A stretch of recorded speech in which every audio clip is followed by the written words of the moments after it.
Assalamu alaikum warahmatullahi ta'ala wabarakatuh. Ina muku fatan alkhairi.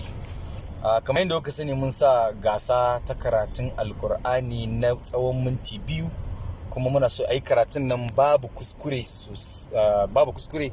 so kuma cikin ikon Allah mutane suna ta kawo gudunmuwarsu akan waɗanda suka ci wannan gasa na kyaututtukan da za a bayar.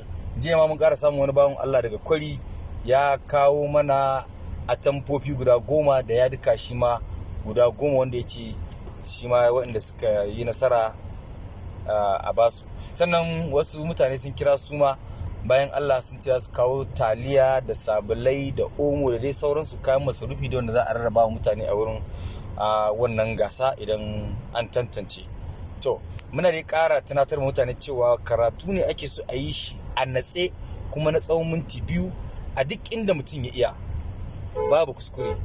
Wannan ne zai bada damar za mu zauna za mu tantance duk wanda ya yi nasara za a ba shi kyauta in Allah yadda. Ko ma mutum ya ci ko mutum bai ci ba in dai ka wani karatun insha Allah da yiwuwar za ka samu wata kyauta in Allah yadda. Allah ya ba mu sa'a, Allah ya ba mu rabo sa'a. Nagode. Assalamu alaikum warahmatullahi ta'ala wabarakatuh.